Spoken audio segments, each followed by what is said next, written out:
48 heures, c'est le temps qu'il reste à Ouagadougou pour répondre, tandis que 70% de l'or national devient un enjeu politique. Face à un ultimatum qui aligne 5,6 milliards de dollars contre le destin d'un pays, la dette cesse d'être un chiffre et devient une épreuve de souveraineté. Et si ce compte à rebours révélait surtout la manière dont le monde cherche à contraindre Ibrahim Traoré, et à travers lui un continent qui mesure le prix du refus.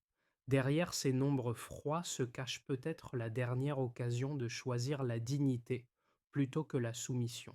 Ce récit ne promet pas seulement de raconter un bras de fer diplomatique, mais d'expliquer comment une menace financière peut se transformer en levier politique décisif. Pour le spectateur, le bénéfice est clair. Comprendre en 10 à 15 minutes pourquoi des chiffres apparemment techniques façonnent directement le pouvoir, la souveraineté et le quotidien des nations. L'enjeu dépasse le Burkina Faso. Si un État enclavé peut résister à une pression aussi concentrée, alors l'ordre économique présenté comme immuable révèle ses fissures. Dans ce contexte tendu, chaque décision prise par Ibrahim Traoré engage non seulement l'avenir immédiat du pays, mais aussi la manière dont l'Afrique est perçue lorsqu'elle cesse d'obéir. Ce qui est en jeu n'est donc pas une négociation abstraite, mais un précédent capable de modifier durablement les rapports de force régionaux et symboliques. La révélation n'arrive pas avec fracas, mais avec un détail presque invisible qui change tout. En quelques heures seulement, un document scellé et une activité inhabituelle suffisent à déplacer le centre de gravité d'une négociation présentée comme purement financière. Un chiffre concentre immédiatement les tensions. 5,6 milliards de dollars, montant exigé face à un pays dont les marges de manœuvre étaient déjà étroites. À partir de là, le décor réel apparaît. Ce qui semblait être un simple rappel de dette s'inscrit dans une mécanique plus large où les institutions financières, les chancelleries occidentales et les marchés agissent de concert. Le message implicite est clair. Rappeler qui fixe les règles lorsque les ressources stratégiques sont en jeu.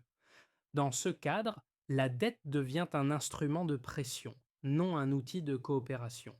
Pour le Burkina Faso, le contexte est celui d'une routine fragile. Avant l'ultimatum, le pays exportait son or dans un système largement contrôlé de l'extérieur, dépendait de circuits monétaires hérités et affichait une stabilité apparente sous tutelle. Les flux existaient, mais la décision échappait.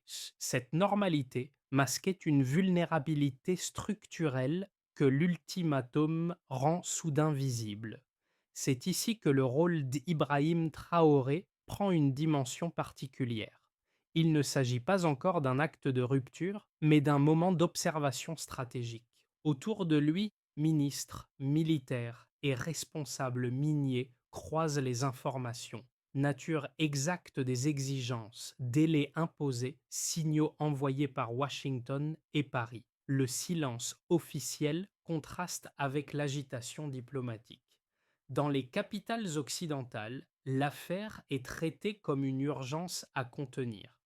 Au Sahel, elle est perçue comme un test. Cette divergence de lecture est centrale. D'un côté, un risque financier, de l'autre, une opportunité de redéfinition politique. Le mini révélateur n'est donc pas le montant lui-même, mais ce qu'il déclenche. À ce stade, une question s'impose déjà. Que devient un pays lorsque refuser de payer n'est plus seulement un calcul économique, mais un choix de trajectoire? Dans les premières heures qui suivent l'ultimatum, les effets concrets ne se affichent pas encore en chiffres, mais en attitude. À l'ouest du pays, dans une mine d'or, les machines s'arrêtent brièvement lorsque les ouvriers tendent l'oreille vers les radios locales. Les informations sont fragmentaires, parfois contradictoires, mais un sentiment commun s'installe. quelque chose d'inhabituel est en train de se jouer au-delà du salaire du jour ou du rendement immédiat. Un second tableau se dessine dans les universités de Ouagadougou. Des groupes d'étudiants improvisent des débats, partagent des extraits de discours, comparent avec la situation à d'autres moments de rupture dans l'histoire africaine. L'atmosphère n'est pas celle de la panique, mais d'une curiosité tendue, presque attentive. Pour beaucoup, l'idée qu'un pays puisse opposer un refus net à un créancier majeur semblait abstraite. Elle devient soudain imaginable. Ces scènes dispersées ont un point commun. La décision ne reste pas confinée au bureau du pouvoir. Elle circule, se transforme et produit un effet psychologique immédiat. Ce qui était perçu comme une contrainte extérieure commence à être reformulé comme une épreuve collective. La pression existe toujours, mais elle change de sens. Au centre de cette phase initiale, Ibrahim Traoré agit moins comme un tribun que comme un point de fixation. Son silence public contraste avec la rapidité des échanges internes. Il observe, écoute, mesure les répercussions sociales avant toute déclaration formelle. Cette posture renforce l'idée que le temps n'est plus seulement compté par l'ultimatum, mais aussi par la capacité à maintenir la cohésion. L'impact précoce est donc clair, la question cesse d'être lointaine. Elle devient personnelle, presque quotidienne. Avant l'ultimatum, le Burkina Faso avançait dans une routine sous tension contenue. L'or sortait du pays selon des circuits établis, les données minières restaient accessibles à des partenaires étrangers, et l'administration fonctionnait dans un équilibre précaire mais familier. Après l'ultimatum, cette normalité se fracture en quelques heures, comme si une mécanique longtemps silencieuse révélait soudain ses engrenages. Le passage de l'un à l'autre ne laisse aucune place à l'hésitation. Le déclenchement est technique, presque discret. Tôt le matin, les accès étrangers aux bases de données minières sont coupés sans annonce préalable. Les serveurs sont isolés, les passerelles verrouillées, les échanges suspendus. Ce geste, apparemment administratif, marque la première rupture concrète avec l'ordre établi. Dans le même temps, des instructions précises sont transmises à l'armée. Sécuriser les routes menant au site d'extraction, établir des périmètres contrôlés, empêcher toute circulation non autorisée de matériel ou d'informations sensibles. Le climat change rapidement. À mesure que les barrages apparaissent au carrefour stratégique, les responsables locaux comprennent que la situation dépasse la simple précaution. Les mines deviennent des espaces protégés, presque sanctuarisés. Les sociétés concernées cherchent des explications, mais se heurtent à un silence organisé. Ce mutisme n'est pas un vide, il est un message. Le pays signale qu'il reprend la maîtrise du tempo. Le climax survient le lendemain. La télévision nationale interrompt ses programmes. L'écran devient noir quelques secondes, puis la silhouette d'Ibrahim Traoré apparaît, uniforme impeccable, dossier scellé en main. Sa déclaration est brève, sans emphase, mais son effet est immédiat. Il ne s'agit pas d'un discours de défi, mais d'une clarification. La pression exercée n'est pas seulement financière, elle vise à installer la peur. Cette phrase agit comme un point de bascule narratif. Les répliques ne se font pas attendre.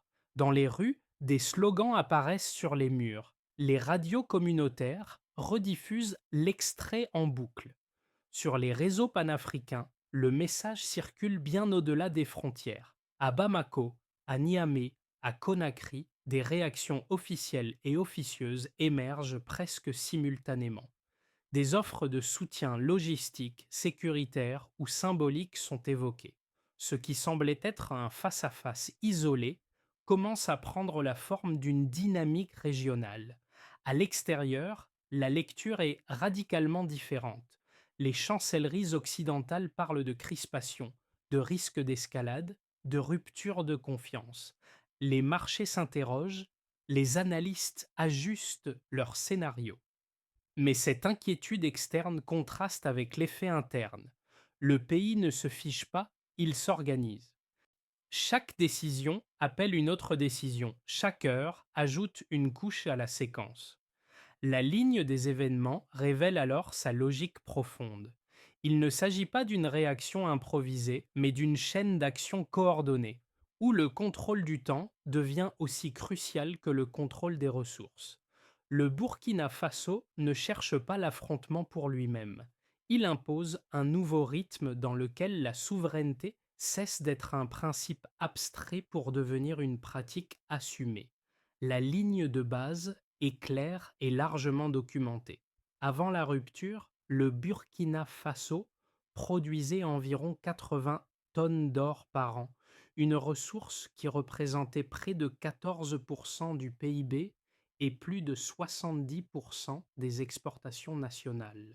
Ce socle donnait l'illusion d'une économie minière solide, mais il masquait une réalité moins favorable. L'essentiel de la valeur était capté en aval, hors du pays, par des mécanismes contractuels et financiers hérités de décennies de dépendance. La production existait, la maîtrise non. Le premier delta apparaît immédiatement après les décisions prises sous l'autorité d'Ibrahim Traoré. Les volumes extraits reculent temporairement de 18%, un chiffre abondamment repris par les observateurs critiques. Pris isolément, il semble confirmer le scénario du risque économique, mais replacé dans la séquence globale, il décrit autre chose. Une transition brutale entre un modèle externalisé et un modèle de contrôle direct. La baisse n'est pas un effondrement, elle est le coût mécanique d'une réorganisation accélérée. Le deuxième delta concerne les revenus réellement captés par l'État. Avant la rupture, les recettes nettes liées à l'or étaient estimées à 1,2 milliard de dollars. Après la nationalisation accélérée et la réduction drastique des commissions étrangères, ce montant atteint 2,4 milliards de dollars, soit un doublement en quelques mois. Le pays extrait moins mais conserve davantage. Cette inversion de logique est centrale. La souveraineté économique ne s'exprime pas en tonnes mais en marge contrôlée. Ces chiffres, pris ensemble, dessinent une équation nouvelle. Là où l'ancien système privilégiait le volume au détriment de la rente locale, le nouveau privilégie la captation interne, quitte à accepter un choc initial. La dépendance structurelle recule, même si la visibilité internationale se brouille. Pour un pays enclavé, ce choix est inhabituel, mais il révèle une hiérarchie différente des priorités. Un troisième indicateur éclaire cette mutation sans ajouter de nouveaux volumes, la stabilité financière interne. Alors que certaines institutions prédisaient un effondrement rapide, les circuits bancaires nationaux continuent de fonctionner et les échanges régionaux prennent le relais des flux traditionnels. La transition monétaire et commerciale agit comme un amortisseur partiel, limitant la propagation du choc externe vers l'économie quotidienne. L'enjeu de ces preuves chiffrées n'est donc pas de démontrer une réussite immédiate, mais de montrer un déplacement mesurable du centre de gravité économique. Le Burkina Faso accepte une phase de turbulence pour modifier durablement la distribution de la valeur. Cette décision, lisible dans les données, transforme l'économie d'une faiblesse présumée en outil de résistance. À ce stade, les chiffres ne racontent plus seulement une performance, ils décrivent une intention politique devenue observable. La première lecture, largement relayée par des analystes financiers occidentaux, affirme que la stratégie engagée conduit inévitablement à l'isolement. Selon eux, la baisse des réserves de change, estimée autour de 12%, signale une fragilisation dangereuse de la capacité d'importation du pays. Il souligne le ralentissement des chaînes d'approvisionnement, la hausse des coûts énergétiques et la méfiance accrue des investisseurs étrangers. Dans cette perspective, rompre avec des institutions comme le FMI et réduire la dépendance au dollar revient à sacrifier une stabilité imparfaite mais fonctionnelle au profit d'un pari politique risqué. L'argument central est simple. Un pays enclavé ne peut durablement se permettre une confrontation avec l'architecture financière dominante. La seconde lecture, défendue par de nombreux économistes africains et observateurs régionaux, part du même constat factuel, mais en tire une conclusion inverse. Pour eux, les tensions actuelles représentent un passage obligé dans toute trajectoire d'autonomisation réelle. Ils rappellent que plusieurs décennies de dépendance monétaire et contractuelle n'ont jamais produit ni industrialisation soutenue ni souveraineté effective. La baisse temporaire de la production minière est interprétée comme un symptôme normal d'une transition structurelle, non comme un échec. Même le retrait de certains capitaux étrangers est vu comme une opportunité, celle de reconstruire des circuits économiques plus cohérents avec les ressources locales et les priorités sociales. Entre ces deux positions, les faits observables introduisent une nuance décisive. Oui, les flux internationaux ralentissent et la pression extérieure est réelle. Mais le pays ne s'effondre pas. Les investissements publics augmentent, la coordination régionale s'intensifie et les mécanismes internes continuent de fonctionner malgré le choc. Le scénario de l'asphyxie rapide, souvent évoqué, ne se matérialise pas à court terme. À l'inverse, la promesse d'une transformation sans coût apparaît tout aussi irréaliste. Le Stillman révèle ainsi un paradoxe central. Les critiques reposent sur une logique comptable à court terme, les défenseurs sur une logique historique de long terme. La réalité, elle, avance à un rythme intermédiaire, fait d'ajustements, de pertes temporaires et de gains stratégiques. Le débat cesse alors d'être binaire. Il devient une question de temporalité et de priorité, plus qu'un verdict immédiat sur la réussite ou l'échec. Dans ce duel d'arguments, une chose est claire. La trajectoire engagée ne peut être jugée uniquement à l'aune des indicateurs classiques, car elle vise précisément à en redéfinir le sens. Ce qui apparaissait jusque-là comme un bras de fer financier bascule soudain dans un affrontement idéologique, où les chiffres cessent d'être des outils neutres pour devenir des symboles. À partir de ce point médian, l'enjeu n'est plus seulement de savoir si une dette sera payée ou renégociée, mais de déterminer qui détient le droit de définir les règles du jeu économique. Cette révélation s'impose lorsque les réactions régionales se cristallisent autour du Burkina Faso. Le soutien affiché du Mali, du Niger et de la Guinée transforme une posture isolée en dynamique collective. Une coalition informelle prend forme, non pas sur un traité écrit, mais sur une convergence d'intérêts et de récits. L'ultimatum initial perd alors son caractère bilatéral. Il devient le déclencheur d'un repositionnement plus large du Sahel face aux puissances établies. Dans ce nouveau cadre, la parole d'Ibrahim Traoré acquiert une portée différente. Lorsqu'il affirme que la pression exercée vise moins l'or que la peur, il ne s'adresse plus seulement aux créanciers, mais aux populations qui observent. Le message fonctionne comme un révélateur. Accepter ou refuser n'est plus une question technique, mais une affirmation de vision. Cette bascule narrative explique pourquoi les réactions émotionnelles et politiques prennent le pas sur les calculs strictement financiers. Le midpoint reveal expose ainsi une vérité souvent occultée. Le cœur du conflit n'est pas économique, il est normatif. Il oppose deux conceptions du monde.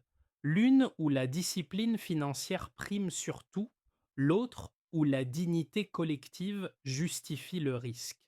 À partir de cet instant, aucun retour à la situation initiale n'est réellement possible.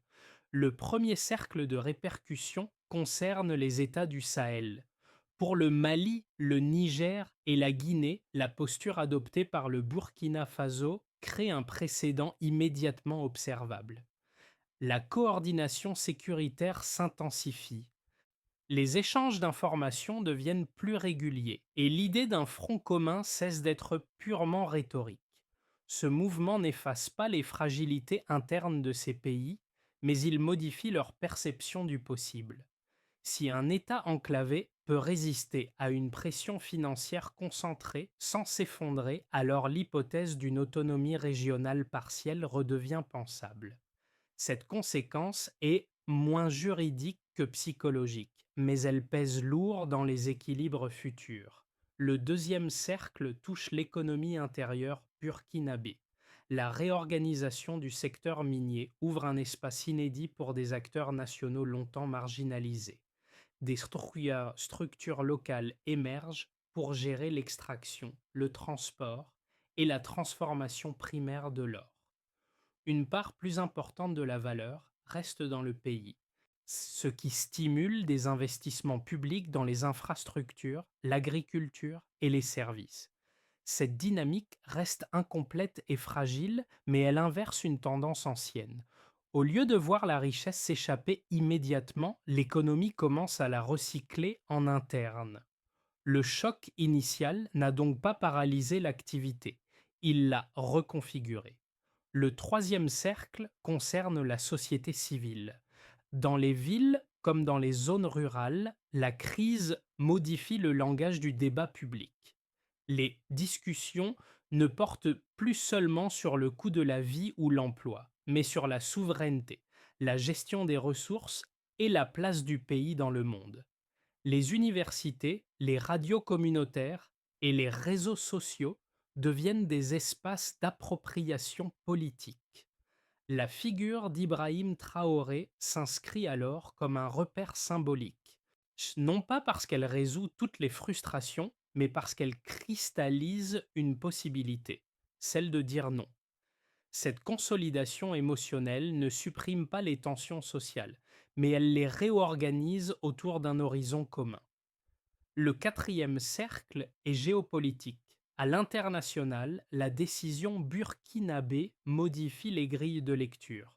Les États-Unis et la France parlent de rupture stratégique, tandis que les institutions financières réévaluent leurs indicateurs de risque.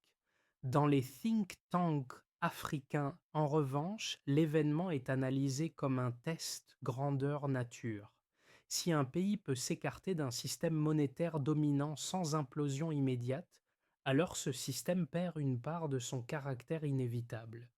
La conséquence la plus durable n'est peut-être pas économique, mais idéologique. La domination cesse d'apparaître comme une fatalité.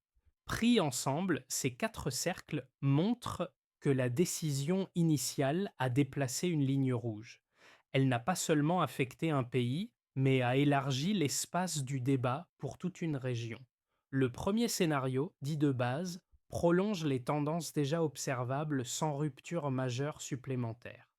Le Burkina Faso maintient une croissance modeste autour de 3,5 à 4 portée par la réorganisation progressive du secteur minier et par une coopération régionale encore imparfaite mais fonctionnelle. Les pressions occidentales persistent sous forme de restrictions ciblées et de surveillance financière accrue, sans toutefois basculer vers une asphyxie totale.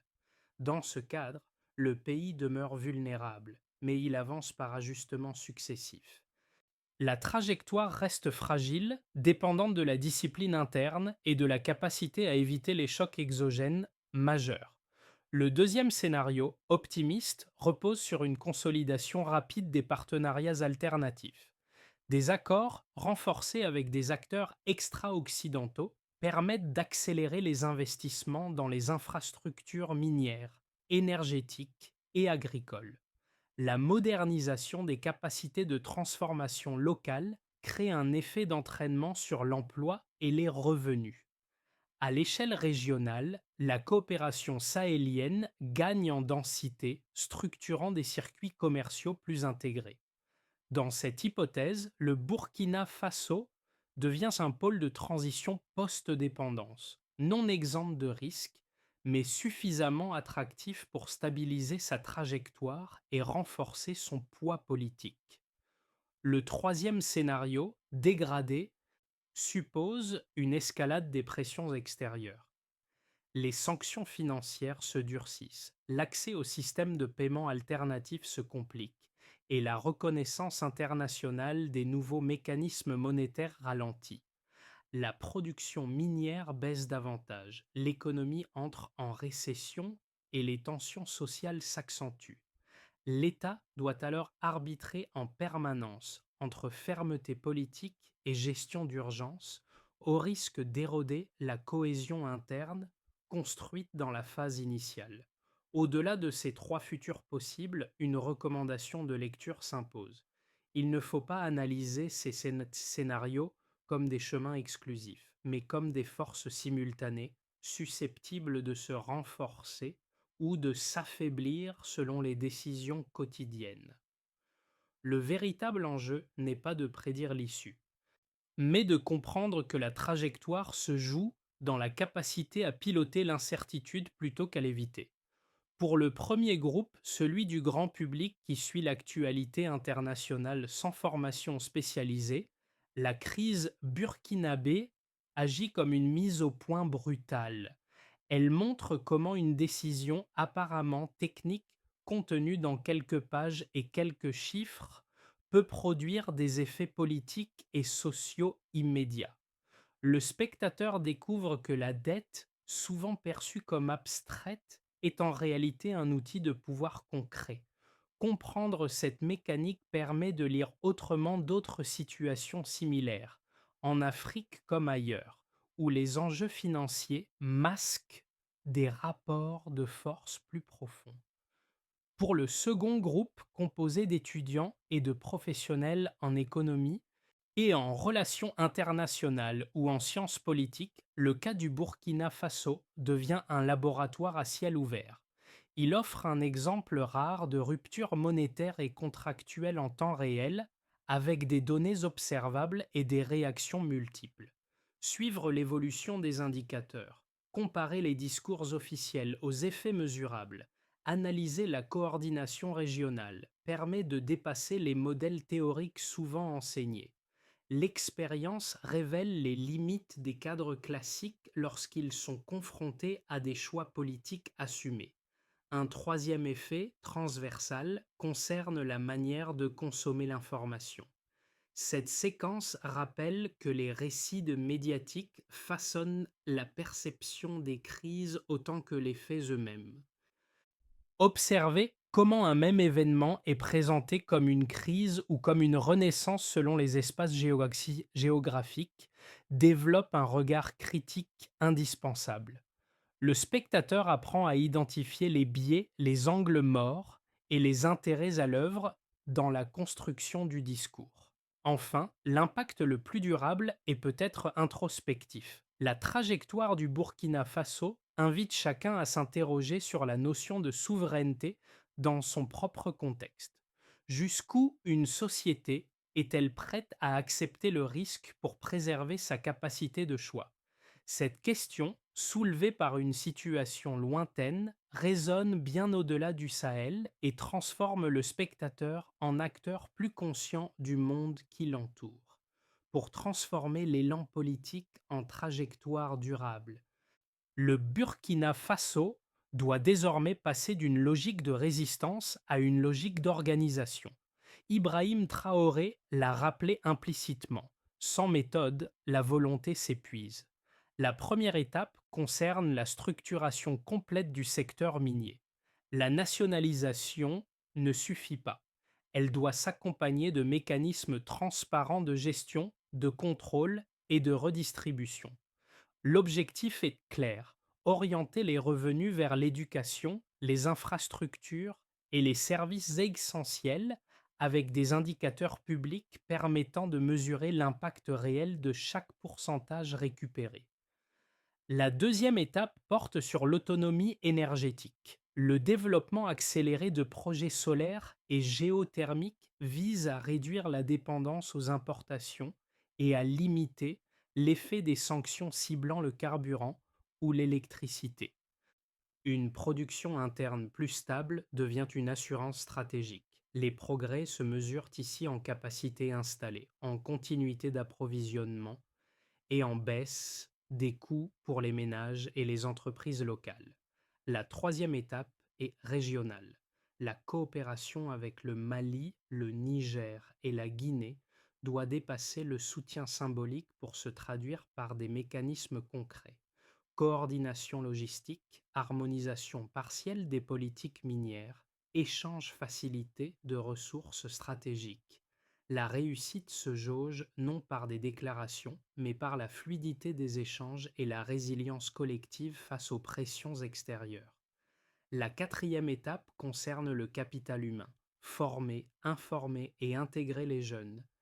Les agriculteurs et les travailleurs est essentiel pour éviter que la souveraineté ne reste un concept abstrait. Réformes éducatives, formation technique et renforcement de l'état de droit deviennent des leviers de cohésion. Enfin, chaque action doit être mesurée. Production, flux commerciaux, usage des nouveaux outils monétaires, effets sociaux. Sans indicateurs partagés, la souveraineté reste un slogan. Avec eux, elle devient une pratique pilotable. Dans le retour à un calme relatif, une image persiste. Celle des ouvriers de l'ouest du pays arrêtant leurs machines pour écouter les premières nouvelles venues du palais. Ce geste simple, presque anodin, résume ce qui s'est joué bien au-delà des chiffres et des télégrammes scellés. La crise n'a pas été vécue uniquement dans les bureaux ministériels ou les salles de négociation internationales. Elle s'est inscrite dans le quotidien de milliers de personnes qui soudain ont compris que la décision les concernait directement. Ce motif réapparaît comme un fil conducteur. Dans les universités, dans les rues, dans les ateliers, la même interrogation s'est diffusée. Que vaut un pays s'il ne choisit jamais? La posture adoptée par Ibrahim Traoré n'a pas transformé instantanément les réalités sociales ni effacé les difficultés structurelles, mais elle a déplacé un seuil symbolique. Elle a rendu pensable ce qui paraissait interdit et visible ce qui restait enfoui sous la routine. La force de cette séquence ne tient pas à un discours héroïque, mais à une présence constante. La résistance n'a pas été proclamée. Elle a tout a été incarnée dans une série de décisions cohérentes, assumées, observables. Cette cohérence a donné à la population un point d'ancrage, fragile mais réel, autour duquel se réorganiser. Quand l'histoire repassera par ces lieux, elle retiendra peut-être moins les montants ou les sanctions que cette bascule intérieure. La dignité change tout. Ce qui s'est joué au Burkina Faso dépasse largement un épisode diplomatique ou économique isolé.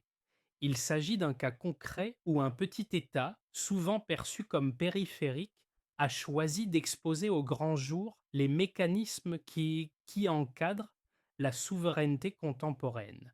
Cette décision ne fournit pas de modèle clé en main, ni de leçon universelle, mais elle oblige à poser des questions que beaucoup de sociétés préfèrent éviter.